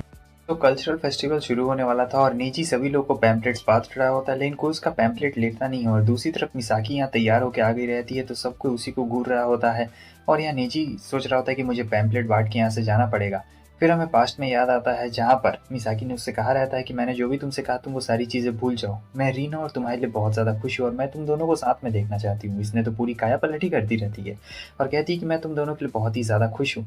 लेकिन जो हमारा निजी रहता है वो खुश नहीं रहता, ये तो अभी भी यहाँ पे पैम्पलेट्स बांट रहा होता है और काफ़ी ज़्यादा दुखी रहता है कि आखिर मिसाकी ने उससे ऐसा क्यों कहा। तब तक इसके कुछ पुराने स्कूल के दोस्त भी यहाँ पे आ गए रहते हैं, जिन्हें देख कर ये काफ़ी ज़्यादा डर गया रहता है। और शू भी रहती है, ये जो पर्पल हेयर वाली रहती है, उन्हें देखकर ये तुरंत ही वहाँ से रफू चक्कर हो जाता है। लेकिन थोड़ी देर के बाद उसे वही गवर्नमेंट ऑफिशियल वहाँ पे मिल गया रहता है और गवर्नमेंट ऑफिशियल के साथ उसकी थोड़ी देर पहले ये भी बात हुई रहती है। एक स्पेशल बात ये हुई रहती है कि किस तरीके से ऐसा हो सकता है कि पहले मिसाकी को चूज़ किया गया हो निजी की वाइफ बनने के लिए, लेकिन गलती से रीना को डाल दिया गया था फॉर्म में। ऐसा हो सकता है, ऐसा वो गवर्नमेंट ऑफिशियल कह रहा था कि मतलब इसके बहुत ज़्यादा हाई चांसेस है, लेकिन ऐसा नहीं भी हो सकता है, इसके ये भी चांसेस हैं।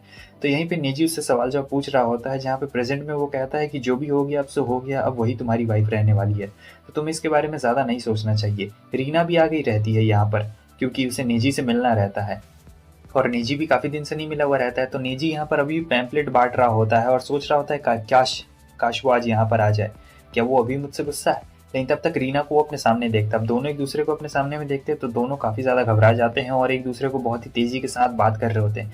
वो पूछती है कि रूम थर्ड कहाँ पे, वो बहुत ही तेज़ी के साथ बताता है कि उधर है और साथ ही साथ पैम्पलेट भी दे देता है। दोनों काफ़ी घबरा गए थे।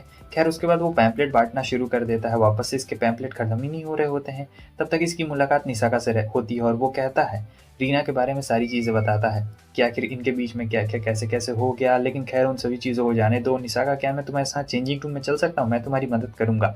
निसाका पहले तो मना कर देता है, लेकिन फिर बाद में उससे हाँ कह देता है, कहता है कि ठीक है तुम मेरे साथ आ सकते हो चेंजिंग रूम में और वहाँ पर तुम मेरी मदद भी कर सकते हो। तो निजी काफ़ी ज़्यादा खुश हो जाता है। उसके बाद क्या था, दोनों भाई साथ में मिलकर जाते हैं चेंजिंग रूम में। अरे मतलब अकेले चेंज करेगा। तो यहाँ पे निजी सोचता है कि मैं सबकी मदद करूंगा, लेकिन बेचारा कोई किसी की मदद ही नहीं कर पा रहा होता है। वो जो भी काम करने का सोच रहा होता है या तो कोई और कर देता है, या जो भी काम करने के लिए सोच रहा होता है वो काम एकदम बिगड़ते जा रहा होता है, तो कुछ कर ही नहीं सकता था।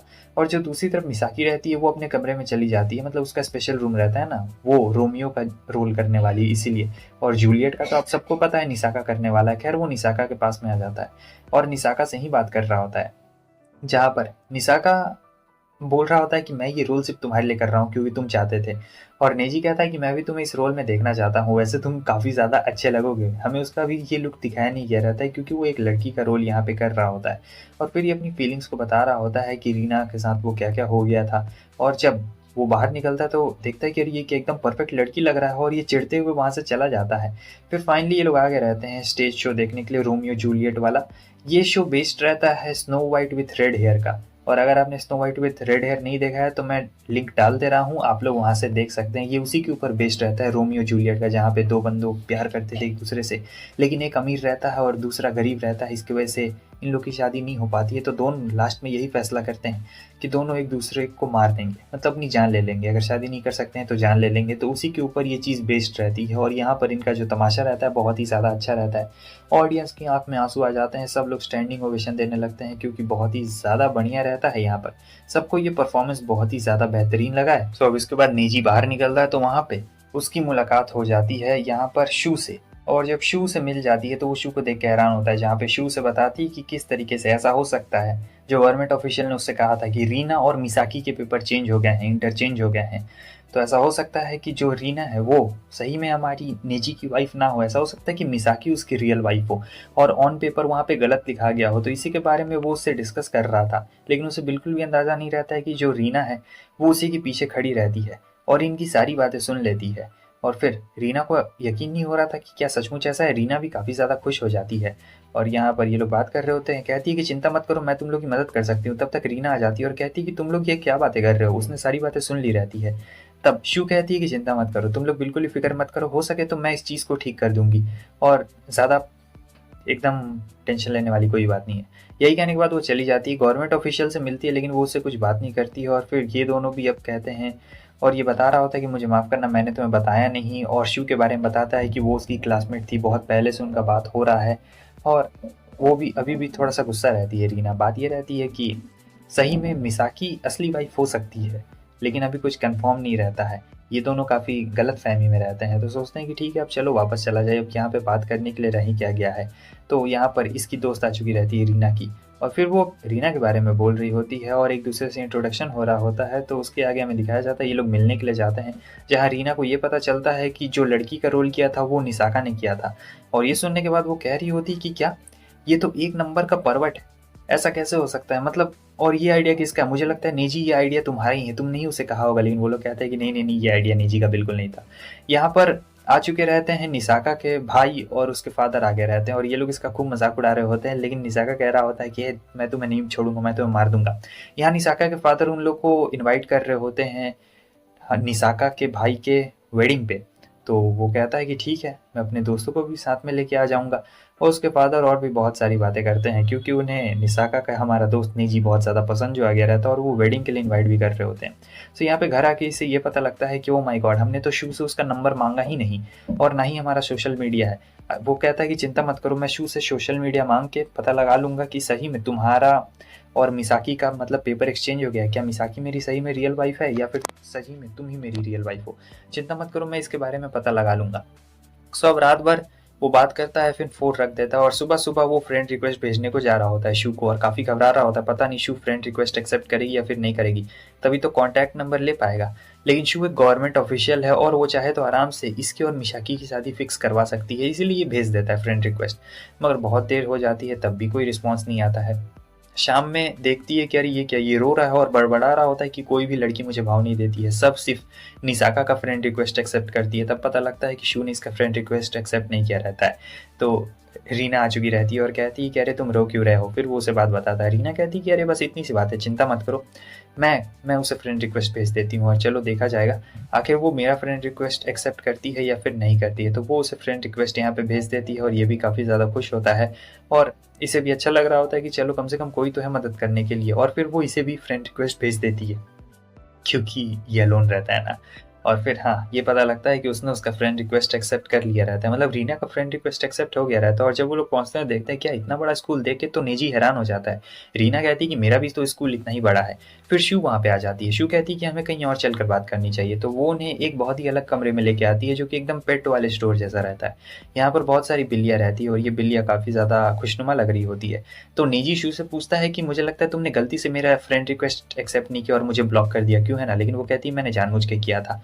और फिर रीना पूछ रही होती क्या ये बात सच है, क्या ऐसा सचमुच हो सकता है कि मिसाकी के साथ नेजी का कंपैरिजन बैठा था लेकिन गलती से मेरे साथ एक्सचेंज हो गया हो, और क्या ये सही बात है। शू यहाँ बताती है कि वो खुद चाहती है कि मिसाकी और नेजी का यहाँ पे पेयर बैठे, वो नहीं चाहती है कि रीना और नेजी का यहाँ पे पेयर बैठे। तब वो लोग पूछते हैं कि आखिर तुम ऐसा क्यों चाहती हो।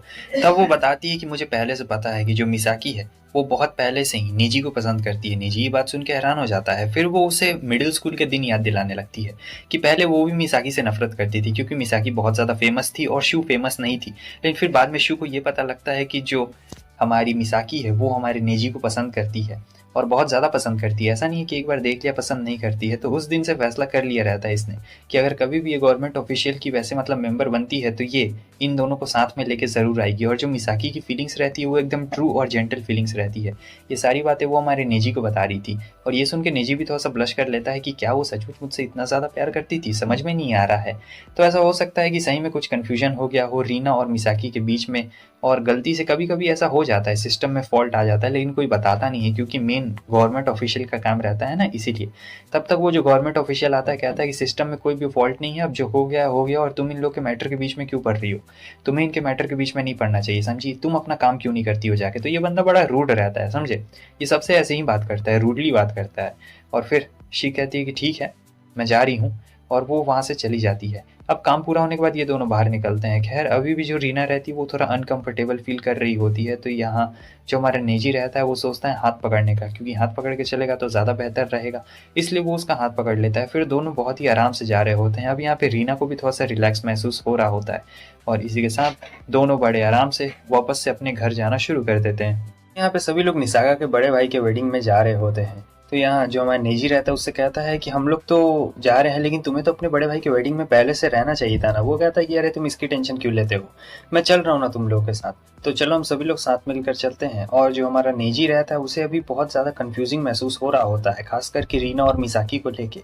तो जब वो लोग आगे बढ़ रहे होते तब एक गवर्नमेंट का ऑफिशियल वहाँ पे आता है और बताता है कि हम लोग वेडिंग के लिए फ़ोटो शूट करेंगे, तो आप में से जो जो कपल है आप चाहे तो फ़ोटो शूट भी करवा सकते हो। वो उन्हें कुछ पैम्पलेट्स ला के देती है और फिर ये लोग कहते हैं कि हाँ क्यों नहीं, लेकिन अभी तो इन्हें जाना रहता है निसाका के भाई के वेडिंग में। तो इन लोग को एक पर्टिकुलर डेट मिल गया रहता है कि किस डेट पे इन लोगों को आना है। और रीना तो यहाँ पर बहुत ज़्यादा एक्साइटेड रहती है, मिसाकी उसे और भी ज़्यादा एक्साइटेड कर रही होती, कह रही होती है कि तुम्हें और नेजी को देखने के लिए मैं बहुत ज़्यादा एक्साइटेड हूँ। लेकिन यहाँ पर तो अभी किसी और की वेडिंग रहती है ना। तो यहाँ वेडिंग काफ़ी ज़्यादा मस्त रहती है। और हाँ, वेडिंग में हमें ये भी बताया जाता है कि जो इनका जो गवर्नमेंट ऑफिशियल रहते हैं वो बहुत सोच समझ के सबका पेयर बनाते हैं और बहुत पहले से एक्टिविटी पे नज़र रखते हैं। तो इन सभी का वीडियोस भी चलाया जा रहा होता है। वीडियो मतलब कि किस तरीके से मैचिंग किया गया है, ये लोग कैसे थे स्कूल में और किस तरीके से इन लोग का कपल वाला जोड़ी आगे बढ़ा। ये देख कर निजी थोड़ा शर्मा जाता और सोच रहा था कि जब मेरी शादी होगी तो क्या मेरा और रीना का भी ऐसे ही वीडियो आएगा। लेकिन फिर इसे अंदर से गिल्ट महसूस हो रहा था क्योंकि ये पसंद तो मिसाकी को करता है, लेकिन इसे अगर शादी रीना से करना पड़े तो आखिर ये ज़िंदगी भर कैसे रह पाएगा। तो यही सोच रहा होता है वो और अंदर ही अंदर एकदम खाया जा रहा होता है उसके, वो जो गिल्ट रहता है अंदर ही अंदर पूरा एकदम। लेकिन यहाँ पे जो शादी रहती है वो आगे बढ़ना शुरू कर देती है और सब लोग अभी बाहर में रहते हैं। मिसाकी यहाँ पे नहीं रहती है और जो हमारा नेजी रहता है उसे भी कुछ काम रहता है, वो अपना फ़ोन भूल गया था। तो वो फ़ोन लेने के लिए जाता है, तब देखता है कि मिसाकी तो यहाँ पे रो रही थी। असल में मिसाकी इसलिए रो रही थी क्योंकि उसे समझ में नहीं आ रहा था कि अब वो क्या करे, क्योंकि उसने नेजी को हमेशा से पसंद किया और अगर वही चला गया तो वो क्या करने वाली है। लेकिन नेजी जो रहता है उसे शांत करने के लिए किस कर देता है और ये सारी चीज़ें रीना यहाँ पर देख लेती है, मगर वो उन्हें कुछ भी नहीं कहती है। वो चुपचाप उस जगह से चली जाती है। अब रात में सोते वक्त नेजी उन सारी चीज़ों के बारे में सोच रहा होता है जहाँ पर मिसाकी कहती थी कि अब मुझे ठीक लग रहा है, और मिसाकी का ये भी कहना रहता है कि तुम रीना से शादी कर लो। अब ये भी सोच रहा होता है कि क्या मैं रीना से शादी कर लूँ या फिर नहीं करूँ, मुझे कुछ समझ में नहीं आ रहा है क्या किया जा सकता है क्या ना किया जा सकता है। सुबह हो गई थी तो इसकी मम्मी से उठाने के लिए आती है क्योंकि इन्हें हॉट स्प्रिंग में जाना रहता है रीना की फैमिली के साथ। सो उसके बाद क्या था, ये लोग सभी हॉट स्प्रिंग में जाने के लिए एकदम रेडी हो जाते हैं। यहाँ पर ये दोनों एक दूसरे से कुछ भी बात नहीं कर रहे होते हैं और इनके डैड भी इनके साथ में ही रहते हैं। सो रीना यहाँ पर फिसल के गिरने वाली थी, लेकिन तब तक नेजी आ चुका रहता है, उसे बचा लेता है। रीना ने अभी तक वो सारी चीज़ें नहीं बोली थी कि इसने देखा है कि उन दोनों ने ऐसे किस किया है। और फिर यहाँ पर ये लोग बस मजे कर रहे होते हैं। नेजी भी यहाँ पर उसे कुछ बता नहीं पा रहा होता है क्योंकि उसे बहुत ज़्यादा गिल्ट महसूस हो रहा होता है। तो फिर ऐसे बहुत ज़्यादा मजे कर लेने के बाद हमें पता लगता है कि इनके पेरेंट्स ने इन्हें फोर्स किया है कि इन्हें एक ही कमरे में रहना है और एक ही बेड पे सोना है। मतलब पेरेंट्स हो तो ऐसे हो, वरना पेरेंट्स ही ना हो। क्या बोलते हो तुम लोग? तो यहाँ ज़बरदस्ती बोला जा रहा होता है और ये लोग भी मान के रहते हैं। वैसे भी शादी होने वाली है तो अब इसके आगे ये लोग क्या ही कर सकते हैं, तो इन्हें अपने पेरेंट्स का बात मानना ही पड़ेगा। तो अब यहाँ से इन लोग को जाना रहता है खाना खाने के लिए। तो मस्त सभी लोग यहाँ पे आराम से खाना खा रहे होते हैं। दोनों की फैमिलीज बहुत ही ज़्यादा खुश रहती है और सब लोग काफ़ी ज़्यादा मज़े कर रहे होते हैं। खैर, खाना खाने के बाद बारी आने वाली रहती है नहाने की। तो ये लोग नहाने चले गए रहते हैं और दोनों अलग अलग रहते हैं और कोई भी यहाँ पे नहीं रहता है। तो रीना और हमारा जो नेजी रहता है यहाँ पर बात करना शुरू कर देते हैं। दोनों के बीच में एक बहुत बड़ा सा दीवार रहता है, वुडन प्लैंक, जैसा कि आप देख सकते हैं। तो दोनों ऐसी बात कर रहे होते हैं। असल में जो रीना रहती है वो यहाँ नेजी से कुछ कहने वाली थी, मगर तब तक उनके डैड्स यहाँ पे आ चुके रहते हैं और फिर वो लोग भी नहाना शुरू कर देते हैं। खैर, उसके बाद अब सोने का वक्त आ चुका रहता है, लेकिन दोनों को नींद नहीं आ रही होती है। तो रीना कहती है कि मुझे तुमसे एक बहुत ही ज़रूरी इंपॉर्टेंट बात करनी है। वो कहता है कि क्या? रीना कहती है कि अगर तुम मुझसे शादी नहीं करना चाहते हो तो कोई दिक्कत वाली बात नहीं। मुझे पता है कि तुम मिसाकी को 5th ग्रेड से ही पसंद करते आ रहे हो और मैंने गवर्नमेंट के रूल को बहुत ही अच्छी तरीके से पढ़ा है। मैंने उसमें साफ साफ ये पढ़ा है कि अगर किसी कपल की शादी टिक नहीं पाती अच्छी तरीके से तो 6 महीने के बाद वो लोग दूसरी शादी कर सकते हैं। तो मैं कहना चाहती हूँ कि हम लोग ऐसा ही करते हैं और मिसाकी को ही बोल देंगे, जो उसका हस्बैंड होगा वो भी उसके साथ वैसा ही करेगी। लेकिन नेजी मना कर देता है, लेकिन ये कहती है कि नहीं, जब से मैं तुम लोग के साथ आई हूँ तब से मैंने जीना सीखा है। पहले तो मैं बहुत पढ़ा करती थी, सिर्फ पढ़ने में ही ध्यान लगाती थी और मेरा कोई भी दोस्त नहीं था, ना ही मैं कुछ ऐसी एक्टिविटीज़ कर पाती थी। लेकिन तुम लोग के आने के बाद मेरी ज़िंदगी काफ़ी ज़्यादा बदल गई है और मैं पहले से काफ़ी ज़्यादा बेहतर महसूस कर रही हूँ और मैं नहीं चाहती हूँ कि मेरी वजह से तुम दोनों अलग हो, क्योंकि मुझे अच्छी तरीके से पता है कि तुम मिसाकी को बहुत ज़्यादा पसंद करते हो। अब फ्लो में ये भी बता देता है कि इसने मिसाकी को किस किया रहता है वहाँ उस दिन चर्च में, जो निसाका का भाई का शादी रहता है। तो ये कहती है कि कोई बात नहीं, और मुझे ये बात पहले से ही पता है। उसे बुरा नहीं लग रहा होता है क्योंकि ये अच्छी तरीके से जानती थी कि आज या कभी भी जो हमारा निजी है इसे कभी भी एक्सेप्ट नहीं करने वाला है, क्योंकि मिसाकी उसके दिल दिमाग में हमेशा हमेशा के लिए रहने वाली है। उसके बाद वो उससे पूछ भी रही होती है कि क्या तुम मुझे बताओगे कि किस कैसे किया जाता है, क्योंकि जो मेरा नया पार्टनर आएगा, मतलब जो नया हस्बैंड आएगा, मैं अच्छी तरीके से करना चाहती हूँ। तो वो कहता है कि क्या, और फिर उसे मना लेती है किसी भी तरीके से करने के लिए। कह रही होती है कि प्लीज़ तुम मुझे बता दो ना किस तरीके से किस किया जाता है, और हम लोग मिसाकी भी बोल देंगे, वो हमारे बात पे ज़रूर मान जाएगी। नेजी कहता है कि ठीक है। और फिर क्या रहता है, जो हमारा नेजी है वो धीरे धीरे करके उसके क्लोज आना शुरू हो चुका रहता है। पहले तो रीना काफ़ी डर गई रहती है, लेकिन फिर उसके बाद में क्या, ये लोग किस कर लेते हैं। किस करने के बाद वो थोड़ा पीछे भी हटता है, लेकिन रीना को पता नहीं क्या हो जाता है, वो बहुत बार किस करती है। इतना बार मतलब बहुत बार और ख़तरनाक तरीके से होता है। मैं वीडियो में नहीं दिखा सकता हूँ, तुम लोग जाके देख लेना, यूट्यूब पे देख लेना यार, तुम लोगों को पता है ना कहाँ पे देखना है। और फिर उसके बाद वो रोने लगती है और कहती है कि तुम्हारा बहुत बहुत शुक्रिया। यहाँ पे सीन काफ़ी ज़्यादा ही इमोशनल हो चुका रहता है। और अगले दिन के सीन में हमें दिखाया जाता है, इसकी मॉम उठा रही होती है और कहती है कि आज रीना का वेडिंग फोटोशूट है, तुम देखने के लिए क्यों नहीं जा रहे हो। तब तक कोई दरवाजे पे आ गया रहता है और निसाका आया हुआ रहता है। तो निसाका से वो कहती है कि जाओ ना उसे उठाओ निजी को। तो निसाका आया हुआ रहता है और निजी को उठाता है। तब निजी कहता है कि मुझे कुछ भी समझ में नहीं आ रहा है। वो निसाको को बात बता देता है और पूछता है क्या तुमने कभी झूठ बोला है, क्या तुमने कभी भी कुछ ऐसा झूठ बोला है जिससे आगे वाले को बुरा ना लगे या फिर बुरा लगे। तो वो कहता है कि हाँ, मैंने काफ़ी बार झूठ बोला है, तुम्हें क्या लगता है कि मैं कभी झूठ नहीं बोलता हूँ क्या। फिर ये सारी बातें बता देता है, रीना और इसके बीच में जो भी हुआ था और मिसाका के बीच में भी जो भी हुआ रहता है। तो सारी बातें वो निसाका को बता देता है, मगर हमारे निसाका को इससे घंटा कुछ फर्क नहीं पड़ता। वो कहता है कि तुम्हें वही करना चाहिए जो तुम्हारा मन कहता है, तुम बताओ तुम्हारा मन क्या कहता है।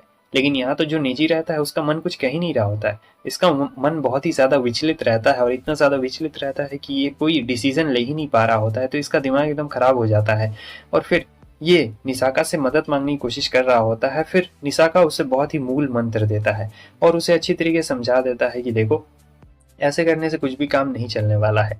फिर उसे एकदम पूरी अच्छी तरीके से उसे समझाने की कोशिश करता है कि क्या तुम कर सकते हो, क्या नहीं कर सकते हो। तो अब यहाँ पे जो हमारा निजी रहता है वो पूरी तरीके से समझ गया था कि आखिर इसके कहने का क्या मतलब रहता है। और निसाका वैसे इसका बेस्ट फ्रेंड रहता है तो सारी बातें बताता है और उसे भी कोई बुरा बात नहीं लगता है, क्योंकि जो निसाका इसे अच्छी तरीके से टिप्स दे रहा होता है। फिर नेजी कहता है ठीक है, मेरे पास जो भी नॉलेज है मैं उससे पूरी कोशिश करूंगा, जो भी मुझसे बन पाएगा मैं वो पूरी करने की कोशिश करूंगा। और फिर यही कहने के बाद वो बाहर निकल जाता है और निसाका से कहता है कि तुम्हारा बहुत बहुत शुक्रिया। निसाका उसे ही देख रहा होता है रूम से और काफ़ी उदास रहता है, क्योंकि ये पसंद करता था ना। और इधर जो हमारी रीना रहती है वो सारी बातें बता देती है मिसाकी को कि देखो हम लोग ऐसा करेंगे और फिर तुम और निजी शादी कर सकते हो। मगर मिसाकी को ये आइडिया अच्छा नहीं लगता है। वो कहती है कि नहीं, मैं नहीं चाहती हूँ तुम दोनों अलग रहो, तुम दोनों भी वैसे बहुत ज़्यादा ही खुश लगते हो कपल में, मैं नहीं चाहती हूँ कि मेरी वजह से तुम दोनों कुछ हो जाए। लेकिन रीना का भी यही सेम कहना रहता है कि तुम दोनों भी कपल में काफ़ी ज़्यादा अच्छे लगोगे, मैं नहीं चाहती हूँ कि कुछ ऐसा हो जाए मेरी वजह से। सब दोनों का फोटोशूट यहाँ पे रहता है। तो सबसे पहले मिसाकी का फोटोशूट रहता है। वैसे मिसाकी का कोई हस्बैंड अभी नहीं आया हुआ रहता है। और दूसरी तरफ जो हमारा निजी भागते हुए जा रहा होता है, बेचारा भागते भागते गिर भी जाता है, उसकी सांस भी फूल रही होती है, बार बार गिर रहा होता है। सिर्फ एक बार ऐसा नहीं रहता है कि आता है गिर जाता है, बार बार गिर रहा होता है। समझ में नहीं आ रहा था कि बेचारा आखिर करे तो क्या करे, किसे चूज करे। रीना को चूज करे क्योंकि वो किसी का दिल नहीं दुखाना चाहता था, ना ही मिसाकी का दिल दुखाना चाहता था, ना ही रीना का दिल दुखाना चाहता था। फाइनली वो आ गया रहता है। सब पूछते हैं कि ये किसका हस्बैंड है। रीना कहती है कि ये मेरा हस्बैंड है। यहाँ पर जो हमारा निजी है उसने एक फैसला लिया था। वो कहता है कि तुम दोनों बहुत ही ज्यादा ब्यूटीफुल लग रही हो। और मैं तुम लोग को बता दूं कि ये जो एनिमे है ये किस तरीके से खत्म होता है। ये एनिमे इस तरीके से खत्म होता है कि जो हमारा निजी है वो उन दोनों को एक्सेप्ट कर लेता है।